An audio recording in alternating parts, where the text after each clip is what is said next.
اس میں بھی ریویژن کے لیے 90 ڈیز کا ہی لمیٹیشن پیریڈ دیا گیا ہے، لیکن اس سے یہ بات تو کلیئر ہو جاتی ہے کہ اب آرٹیکل 162A کے فرسٹ شیڈیول میں شامل ہونے سے ریویژن لمیٹیشن ایکٹ کے سیکشن 29 سب سیکشن 2 کے تحت سیکشن 5 کی پروویژن سے ایکسکلوڈ نہیں ہوگی۔ پہلے اگرچہ ریویژن کے حوالے سے باقاعدہ سیکشن 5 میں اسپیسیفائی کیا گیا تھا، لیکن سیکشن 29 سب سیکشن 2 کی پروویژنز کے تحت ریویژن سیکشن 5 کے ایمبٹ سے ایکسکلوڈ ہو جاتی تھی، لیکن اب پنجاب کی حد تک ایسا نہیں ہے۔ اب سیکشن کے اگلے حصے کی طرف پڑھتے ہیں جو کہتا ہے when the appellant or applicant satisfies the court that he had sufficient cause for not preferring the appeal or making the application within such period۔ Us part میں پہلی چیز سیٹسفیکشن آف کورٹ ہے، جس کا مطلب یہ ہے کہ کورٹ سیکشن 5 کے تحت صرف اسی وقت ایکسٹینشن گرانٹ کر سکتی ہے جب پارٹی اسے اس حوالے سے سیٹسفائی کرنے میں کامیاب ہو جائے کہ اس کے وقت پر appeal, review, revision, leave for appeal یا کوئی بھی ایسی اپلیکیشن جو سیکشن 5 کے دائرہ کار میں آتی ہے نہ فائل کرنے کی کوئی سفیشینٹ کاز تھی۔ سفیشینٹ کاز کیا چیز ہے، ذرا اسے سمجھتے ہیں۔ دیکھیں، یہ ایک ایسا ورڈ ہے جو ڈیفائنڈ نہیں ہے، لیکن ماہرین قانون اس نقطے پر متفق ہیں کہ سفیشینٹ کاز کو ریئل ہونا چاہیے۔ اگر دیکھا جائے تو سفیشینٹ کاز بڑا وائڈ اور کمپریہنسو قسم کا ایکسپریشن ہے، لیکن ہم اس کے مطلب کو سیکشن 5 کی حد تک سمجھیں گے۔ سیکشن 5 کی حد تک سفیشینٹ کاز سے مراد ایسے حالات ہیں جو کنسرن پارٹی کے قابو سے باہر ہوں، جنہیں کنٹرول کرنے کی ان میں سکت نہ ہو۔ اس میں کوئی بھی آنیسٹ، جسٹ، فیئر، ڈیو اور لافل کاز شامل ہو سکتی ہے، لیکن یہاں یہ بات بھی ذہن میں رکھیں کہ سفیشینٹ کاز کا مطلب صرف ایسے سرکمسٹانسز ہی نہیں جنہیں ایکسپریس کیا جا سکے، بلکہ اس کے لیے یہ بھی ضروری ہے کہ وہ کورٹ کو ریزنیبل لگیں۔ اب سفیشینٹ کاز کو ڈٹرمن کرنے کے کچھ موڈز دیکھ لیتے ہیں۔ کسی کاز کے سفیشینٹ کاز ہونے کے لیے پہلا ضروری پوائنٹ یہ ہے کہ وہ انسان کے کنٹرول سے باہر کی چیز ہو۔ دوسرا پوائنٹ یہ ہے کہ پارٹی کی ود ان ٹائم اپنی appeal, review, revision, leave to appeal یا سیکشن 5 کے دائرے میں آنے والی کوئی سی بھی اپلیکیشن کو فائل کرنے کے لیے مناسب کیئر اور کوشش نظر آئے۔ تیسرا موڈ پارٹی کی نیت نیک ہو۔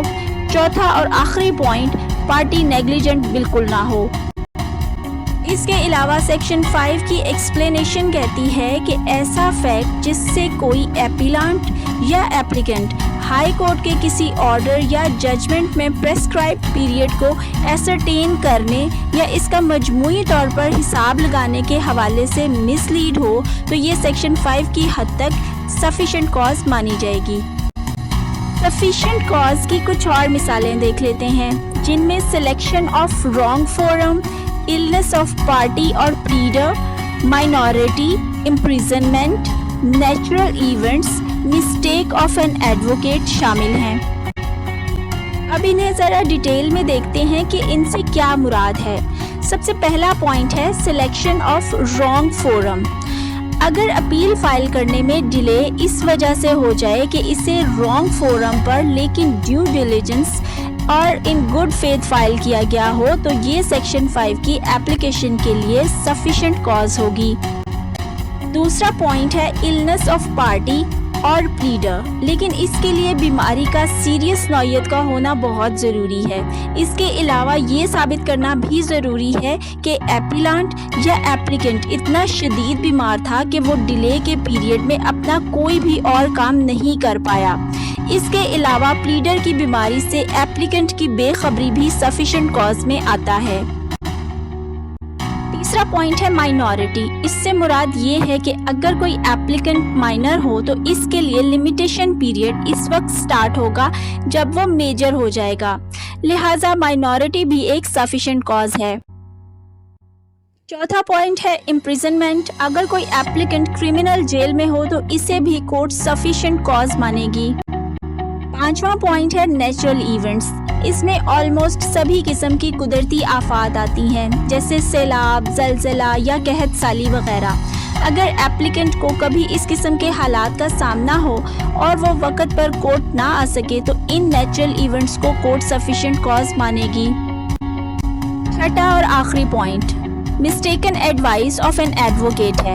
اس پوائنٹ کے مطابق اگر پلیڈر یا کونسل نے اپنے کام میں نیگلیجنس نہ کی ہو مگر کلائنٹ کو غلطی سے کوئی ایڈوائس دے دی ہو تو اسے بھی گڈ کاز مانا جائے گا۔ یہ بات یاد رکھیں کہ سفیشینٹ کاز ایک کوسچن آف فیکٹ ہے جو کیس ٹو کیس ویری ہوتا ہے۔ میں نے آپ کے ساتھ سفیشینٹ کاز کی چند مثالیں شیئر کی ہیں، لیکن اس کا مطلب یہ نہیں ہے کہ ہر ایک کیس پر یہی اپلائی ہوں گی۔ جیسا کہ ہر ایک کیس کے حالات و واقعات ایک دوسرے سے مختلف ہوتے ہیں، ایسے ہی سفیشینٹ کاز بھی ان ہی حالات و واقعات کے تحت طے پائیں گی۔ اب یہ دیکھ لیتے ہیں کہ سفیشینٹ کاز کورٹ میں ثابت کیسے ہوگی۔ یہ بات مائنڈ میں رکھیں کہ لیمیٹیشن پیریڈ کے ایکسپائر ہونے کے بعد ہر گزرتے دن کے بارے میں کورٹ ہمیشہ سفیشینٹ کاز کے لیے ٹھوس ثبوتوں کی ڈیمانڈ کرتی ہے، جن کا پتہ صرف ایپلیکیشن کے کنٹینٹ سے لگایا جا سکتا ہے۔ یہ لا کا ایک ویل سیٹلڈ رول ہے کہ جو پارٹی ایکسٹینشن سیک کر رہی ہو وہ ڈیلے ہونے والے ہر دن کو پراپرلی ایکسپلین کرے، اور اگر پارٹی ایسا کرنے میں ناکام رہے تو وہ اپنے ریلیف کے لیے ڈس انٹائٹلڈ ہو جائے گی۔ سیکشن 5 کے بینیفٹس کو اویل کرنے کے لیے پروسیجر یہ ہے کہ جو پارٹی یہ بینیفٹس اویل کرنا چاہتی ہے وہ کورٹ میں پیریڈ کی ایکسٹینشن کے لیے ایک فارمل ایپلیکیشن موو کرے گی۔ آخر میں ڈیلے کا ایفیکٹ دیکھ لیتے ہیں کہ اگر کورٹ لیمیٹیشن پیریڈ ایکسٹینڈ نہ کرے تو کیا ہوگا۔ ایسی صورتحال میں مخالف پارٹی کے حق میں ویلیویبل رائٹس ایکرو ہو جائیں گے، جنہیں آسانی سے واپس نہیں لیا جا سکتا، سوائے اس کے کہ کنسرن پارٹی ہر ایک دن کے ڈیلے کے لیے سفیشینٹ کاز پیش کرے کہ اس کے ٹائم پر کورٹ اپروچ نہ کرنے کی وجہ کیا تھی۔ یہاں یہ بھی بتاتی چلوں کہ ایکسٹینشن آف پیریڈ کو گرانٹ کرنا کورٹ کی ڈسکریشنری پاور ہے، لیکن کورٹ ہر اس ایکٹ کو کنسیڈر کرنے کے لیے باؤنڈ ہوتی ہے جس پر کنسرن پارٹی ایکسٹینشن سیک کرتی ہے۔ لیکن اس حوالے سے سپیریئر کورٹ کے ہاتھ باندھنے کے لیے کوئی ہارڈ اینڈ فاسٹ رول مقرر نہیں ہے، کیونکہ اعلیٰ عدلیہ کبھی بھی فرسٹریشن کریٹ کرنے کے لیے نہیں بلکہ ہمیشہ انصاف کی فراہمی میں مدد دینے کے لیے کام کرتی ہے۔